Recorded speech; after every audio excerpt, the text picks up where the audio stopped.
अस्सलाम वालेकुम नाज़रीन, हाईटेक न्यूज के खबरनामे में आपका खैर मक़दम है। मैं हूं नेहा खान। नजर डालते हैं आज की अहम खबरों पर। सुप्रीम कोर्ट के सीनियर एडवोकेट महमूद प्रचा ने मीडिया से बात करते हुए कहा है कि मुल्क में बैलेट पेपर से इलेक्शन करवाने की मांग को लेकर वो 14 जून को जंतर मंतर पर सभी ऑपोजिशन पार्टी लीडर के साथ मीटिंग करेंगे।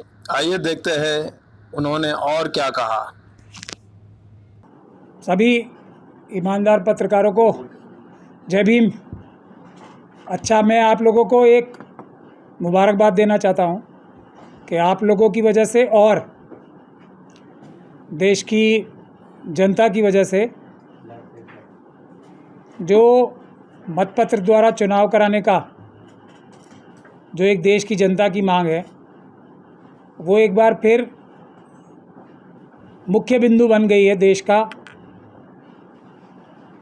और उसका श्रेय मैं समझता हूँ सबसे ज़्यादा आप लोगों को जाता है, जो आप ईमानदार पत्रकार हो। आप लोगों को याद होगा, पिछली प्रेस कॉन्फ्रेंस हमने 1 तारीख को की थी और ये ऐलान किया था कि 14 जून को मतपत्र वापस लाने के लिए और जो इलेक्ट्रॉनिक इक्विपमेंट हैं, इलेक्ट्रॉनिक उपकरण हैं, उससे चुनाव बैन कराने के लिए हम लोगों ने एक जंतर मंतर पे आने वाली 14 जून को 11 बजे एक कंसल्टेटिव मीटिंग रखी है अपने सभी साथियों की। 14 जून को 11 बजे जंतर मंतर पे ये ऐलान हमने 1 तारीख को किया था।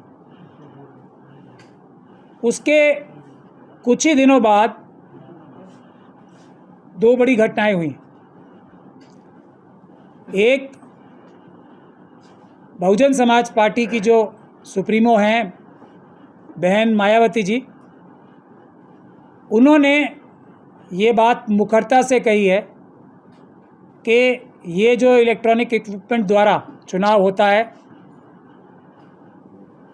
वो जो सभी विपक्षी पार्टियां जिसका विरोध कर रही हैं वो भी उसमें विरोध अपना दर्ज कराती हैं और उन सबके साथ वो भी ये बात कहती हैं कि इस तरीके से चुनाव निष्पक्ष नहीं हो सकता।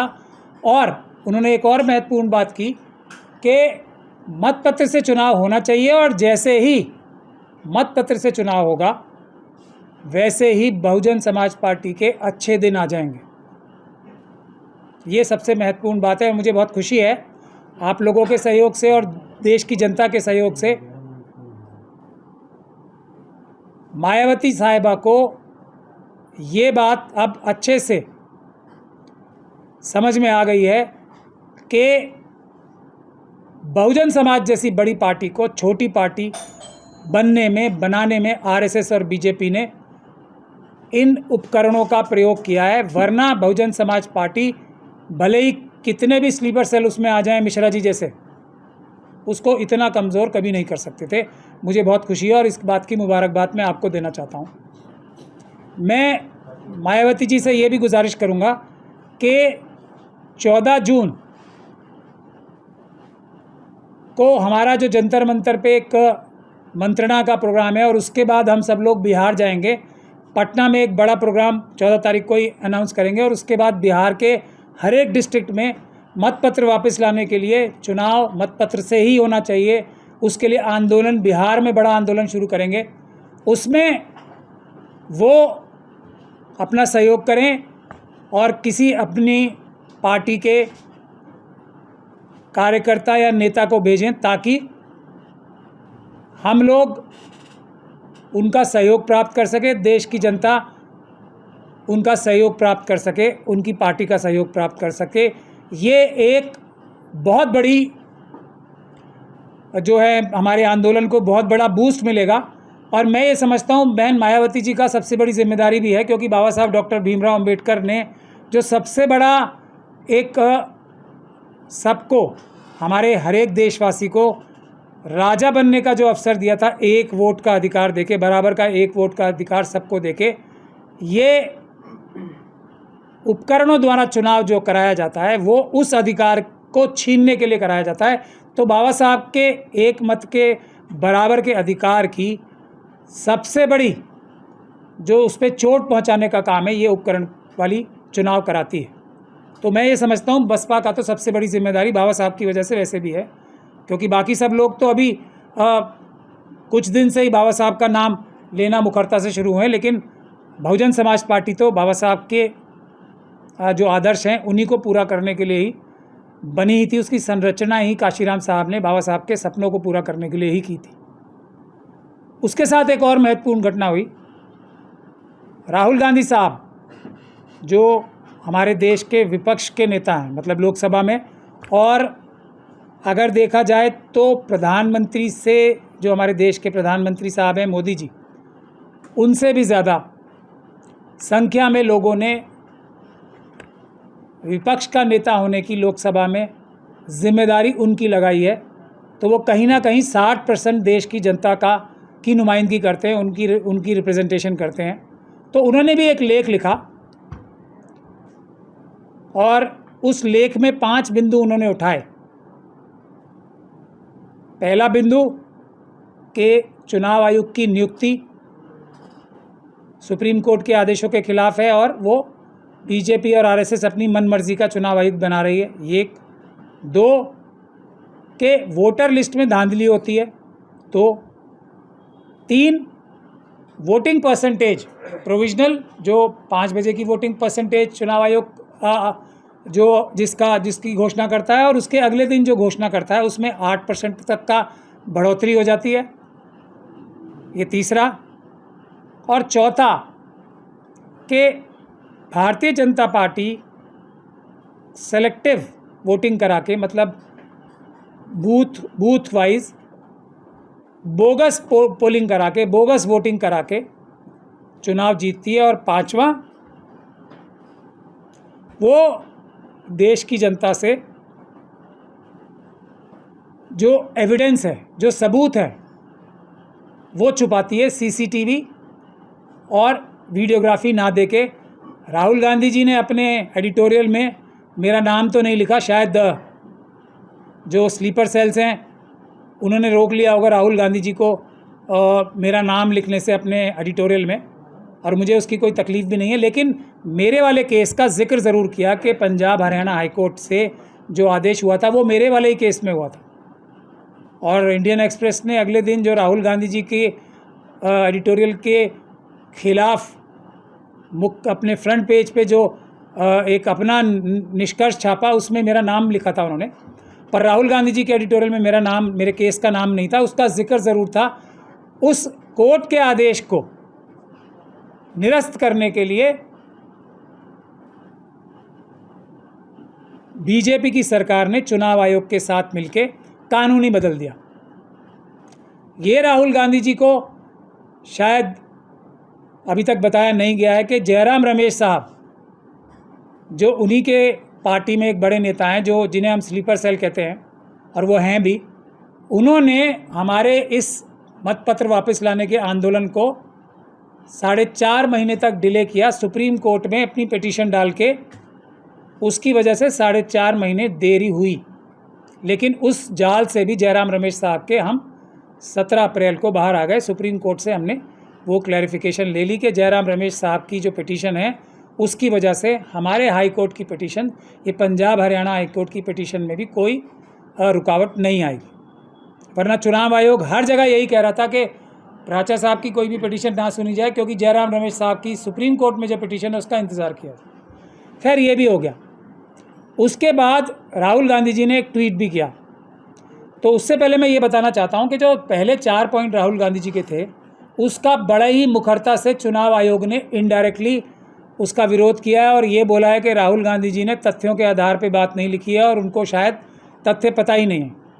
उनका जो ईगल ग्रुप है, जो बहुत ही एक्सपर्ट ग्रुप बता के उनको बनाया गया है चुनाव में धांधलियाँ रोकने के लिए, उन्होंने राहुल गांधी जी के डिफेंस में कोई बात अभी तक नहीं कही है। चुनाव आयोग को गलत ठहराया नहीं है। जो चुनाव आयोग ने अपना राहुल गांधी जी का जो एडिटोरियल था उसको झूठा ठहराया है। इसको झूठा ठहराने के लिए मुश्किल से 10 ही मिनट लगेंगे अगर कोई समझदार व्यक्ति हो कि चुनाव आयोग राहुल गांधी जी के ऊपर गलत टिप्पणी कर रहा है। लेकिन ईगल ग्रुप ने अभी तक ऐसा कुछ किया नहीं है, ना कांग्रेस पार्टी के किसी बड़े नेता ने तथ्यात्मक आधार पे कुछ ऐसा कहा है। अगर वो चाहें तो प्यारेलाल गर्ग साहब हैं, डॉक्टर प्यारेलाल गर्ग, क्योंकि उनका सारा डेटा तो वहीं से आता है ना, ईगल ग्रुप का। पैसे भले ही वो कितने खर्च करा लें कांग्रेस पार्टी के, लेकिन डेटा तो सारा प्यारेलाल गर्ग साहब से ही वो एक तरीके से प्लेजरिज्म करते हैं। तो उनसे ही पूछ लें, वो उसका जवाब बता देंगे कि किस प्रकार से चुनाव आयोग बिल्कुल झूठ बोल रहा है और राहुल गांधी जी ने जो तथ्य जनता के सामने लाए हैं वो सही हैं। लेकिन 5वां मुद्दा जो राहुल गांधी जी ने उठाया अपने एडिटोरियल में, उसका कोई जवाब चुनाव आयोग नहीं दे पाया है। ना ANI के अपने जो छद्म रूप से उन्होंने अपना बयान छपाया है, जो भी किया है, ना इंडियन एक्सप्रेस के अगले दिन के न्यूज़ आर्टिकल में उस बारे में कोई भी जवाब दे पाया है चुनाव आयोग, ना ही इंडियन एक्सप्रेस की जो खोजी पत्रकारिता थी वो भी। तो मेरा राहुल गांधी जी से, मायावती जी ने तो एकदम सही बात पकड़ ही ली है, पेपर बैलेट से चुनाव होना चाहिए। राहुल गांधी जी से भी मेरा नम्र निवेदन है कि अपने स्लीपर सेल्स की बातों को कुछ समय के लिए नज़रअंदाज करें।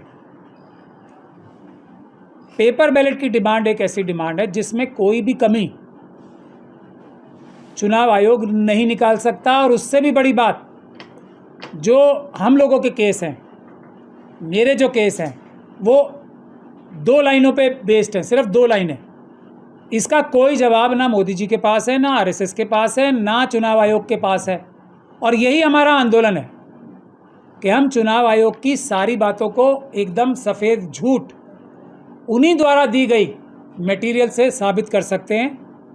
2 लाइनों की बात है। पहली, कि चुनाव आयोग ने जो स्वयं घोषित, उनका स्वयं घोषित जो प्रोसीजर है, जो तरीका है चुनाव कराने का और चुनाव की सभी प्रक्रियाओं की वीडियोग्राफी करने का, उसकी कॉपी कानूनी रूप से एक नागरिक का, और क्योंकि महमूद प्राचा भी एक नागरिक हैं जिसने इसमें कानूनी कार्रवाई कर रखी है, उसका अधिकार है वो वीडियोग्राफी और CCTV फुटेज और फॉर्म 17C दे दें। और अगर उस CCTV फुटेज, वीडियोग्राफी में और फॉर्म 17C के माध्यम से ये नज़र आ जाता है जनता को, मैं कोई काम नहीं करूँगा, सिर्फ इतना ही करूँगा, ये रही वीडियोग्राफी, जनता देखे और ख़ुद फैसला करे कि क्या मशीनें बदली जा रही हैं नहीं बदली जा रही, क्या मशीनों में छेड़छाड़ हो रही है या नहीं हो रही, क्या सिंबल लोडिंग यूनिट के टाइम पे चारों के चारों उपकरण जो है, symbol loading unit, BU, CU और VVPAT जोड़े जाते हैं एक साथ या नहीं जोड़े जाते, क्या अलग अलग समय पे इलेक्ट्रॉनिक इक्विपमेंट जो हैं मशीनों के आसपास मंडराते हैं या नहीं मंडराते। ये सभी बातें क्या चुनाव आयोग ने अपना ही प्रोटोकॉल फॉलो किया नहीं किया है, वीडियोग्राफी और CCTV के फुटेज के माध्यम से नज़र आ जाएगा। एक ही डिमांड है, बस एक ही, इसका कोई जवाब चुनाव आयोग के पास नहीं है। और इस चीज़ को रोकने के लिए वो कानून बदलने की हद तक जा सकते हैं, लेकिन वो कानून बदल के भी, मैं ये बात पूरी जिम्मेदारी के साथ कह रहा हूँ, उस कानून को बदल के भी वो वीडियोग्राफी देने से हमें नहीं रोक सकते। हम Punjab and Haryana high court में कंटेम्प्ट पिटीशन लगा रहे हैं और उसका नोटिस हम पहले दे चुके हैं सबको, Punjab and Haryana high court, Punjab and Haryana के CEO को भी और हर एक डिस्ट्रिक्ट इलेक्शन ऑफिसर को भी। तो अगर एक ही पॉइंट रखा जाएगा, और ये सब हम क्यों दिखा रहे हैं कि इन उपकरणों में, इलेक्ट्रॉनिक उपकरणों में कितनी धांधली होती है, और उसको कहने का मतलब हमारा क्या है, धांधली दिखा के जनता और मजबूती से सड़कों पे आए और बोले पेपर बैलेट से चुनाव चाहिए, हमें इन उपकरणों द्वारा चुनाव चाहिए ही नहीं। बस 2 लाइन का सारा आंदोलन है। इसके बारे में ना पूरी RSS कुछ कह पा रही है, ना मोदी जी और अमित शाह जी, ना ही चुनाव आयोग। तो क्यों हमें ऐसी बातों में जाना है। पहले 4 पॉइंट जो राहुल गांधी जी के हैं, जिस पे हम लोग ये कहते रहेंगे कि चुनाव आयोग झूठ बोल रहा है और चुनाव आयोग ये बोलेगा कि राहुल गांधी जी झूठ बोल रहे हैं। क्यों पढ़ना है इस आर्ग्यूमेंटेटिव बात में, सब्जेक्टिव बात में जाना क्यों है। सीधी बात करें ना। 5वां पॉइंट, वीडियोग्राफी दो और वीडियोग्राफी जनता देखे और जनता खुद देख ले चुनाव आयोग क्या अपने कानून के हिसाब से चुनाव करा रहा है या नहीं करा रहा। Matter finish. तो यही मैं निवेदन करना चाहता हूं कि स्लीपर सेल को दूर भगाओ। बसपा वाले जो पार्टी है, बसपा में भी मिश्रा जी को दूर करें, और यहाँ जयराम रमेश जी, वेणुगोपाल और अब तो बहुत सारे जो ईगल ग्रुप में भी हैं 1-2 को छोड़ के, उनको भी दूर भगाएं और पेपर बैलेट की डिमांड पे वापस आएं। अब कल मैं नागपुर जा रहा हूँ नागपुर में कल जा रहा हूँ और वहाँ पे चुनाव जो है उसकी 2 पिटीशंस में आर्ग्यू करने जा रहा हूँ। तो अदालतों में भी हम ये बात पूरी तरीके से उजागर करने वाले हैं कि क्या मशीनों द्वारा, ये जो उपकरणों द्वारा चुनाव हुआ है वो सही है या गलत है, ये जनता अपने आप से देख ले। तो बहुत दिन पहले हम लोगों ने ही 70 से ज़्यादा पिटीशंस जो हैं हमारे कहने पे ही और हमारे कन्विंस करने पे ही 70 से ज़्यादा और करीब 100 के करीब पिटीशंस डली हैं। तो महाराष्ट्र की सरकार, जो ये उपकरणों द्वारा चुनी हुई सरकार है, वो अगर 100 सीटों पे चुनाव रद्द होते हैं तो इसका महत्व आप पूरे देश में क्या पड़ेगा ये समझ सकते हैं। उसी प्रकार से चुनाव आयोग उसी प्रकार से जो बिहार में चुनाव कराना चाहता है वो मतपत्र से कराए, उस आंदोलन को भी कितना बल मिलेगा। मेरी ये बात पूरी जिम्मेदारी और पूरे विश्वास के साथ ये मैं कहना चाहता हूँ कि अगर चुनाव मतपत्र से होंगे बिहार में तो तेजस्वी यादव साहब को, राहुल गांधी साहब को और लेफ़्ट की पार्टियों का जो ये गठबंधन है उसको ज़्यादा कैंपेनिंग करने की भी ज़रूरत नहीं पड़ेगी। जनता इन्हें खुद ही जिता देगी हर सीट पे, ऑलमोस्ट सारी सीटों पे। तो ज़रूरत इस बात की है कि इतनी मेहनत करके जो जनता को कन्विंस करने में मेहनत लगा रहे हैं, चुनाव में मत जो है गिनने में, मतों को सुरक्षित रखने में ज़्यादा ध्यान लगाएं।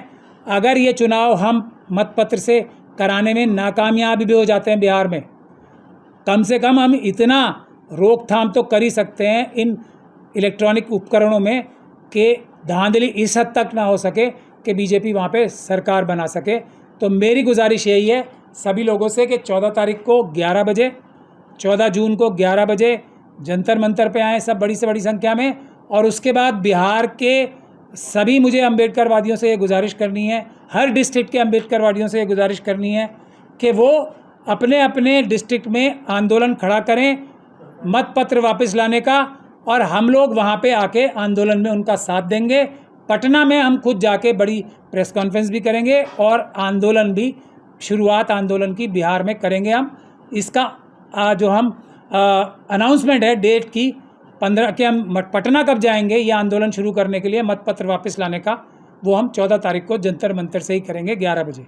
तो मुझे आपसे यही गुजारिश करनी थी। हाँ, सुरजेवाला साहब ने, राहुल गांधी जी ने एक और ट्वीट भी किया है कि सुरजेवाला साहब ने जो एक पिटीशन जो डाली थी उसमें 2009 से लेकर 2024 तक जो वोटर लिस्ट है उन्हें दे दी जाए। तो उस पर राहुल गांधी जी ने रिक्वेस्ट की है चुनाव आयोग से। मेरा ये मानना है कि सुरजेवाला साहब को कंटेम्प्ट की प्रोसीडिंग शुरू करनी चाहिए, क्योंकि 25 फरवरी का वो दिल्ली हाई कोर्ट का ऑर्डर है सुरजेवाला साहब का, वो मैं आपको बता भी दूँ, ये है वो ऑर्डर। उसमें 3 महीने का टाइम दिया था चुनाव आयोग को। चुनाव आयोग ने 3 महीने तक अगर वो नहीं दिए, क्योंकि 3 महीने 24 मई को ख़त्म हो चुके थे, तो उसके बाद उन्हें कंटेम्प्ट लगानी चाहिए थी। राहुल गांधी जी को कोई गुजारिश करने की चुनाव आयोग से ज़रूरत नहीं है। एक और बात मैं कहना चाहता हूं कि ये सब सबूत जुटा के भी होगा क्या? वोटर लिस्ट में धांधली आपके हाथ आ गई तो उससे क्या हरियाणा का और महाराष्ट्र का चुनाव समाप्त हो जाएगा? नहीं होगा। क्या आगे जो चुनाव आयोग के कार्यकर्ता हैं, जो वोटर लिस्ट इलेक्टोरल ऑफिसर्स हैं अलग अलग जगह पे, क्या वो धांधली करना बंद कर देंगे? नहीं। धांधली रोकने का इलेक्टोरल ऑफिसर्स का जो वोटर लिस्ट है उसमें धांधली रोकने का तरीका भी ये है जो हमने ऑलरेडी कर रखा है। हमने इसकी भी एफआईआर कराने के लिए पार्लियामेंट स्ट्रीट में, पूरे देश में जो ये वोटर लिस्ट में धांधली कर रहे हैं इलेक्टोरल ऑफिसर्स, उसके लिए भी एफआईआर दर्ज कराने के लिए हमने ना सिर्फ पार्लियामेंट स्ट्रीट पुलिस स्टेशन में एफआईआर करा रखी है चुनाव आयोग के सभी अधिकारियों के खिलाफ, बल्कि क्योंकि चुनाव आयोग ने अमित शाही फरमान की वजह से शायद नहीं की एफआईआर दिल्ली पुलिस के अधिकारियों ने, तो हमने अदालत में भी ये मुकदमा भी डाल रखा है। तो असली तरीका ये है वोटर लिस्ट में धांधली रोकने का। आखिरी बात मैं यही कह के ख़त्म करूँगा कि आप सभी लोगों से मेरी यही गुजारिश है कि बैलेट पेपर वापस लाने के आंदोलन से जुड़ें। यही सही रास्ता है।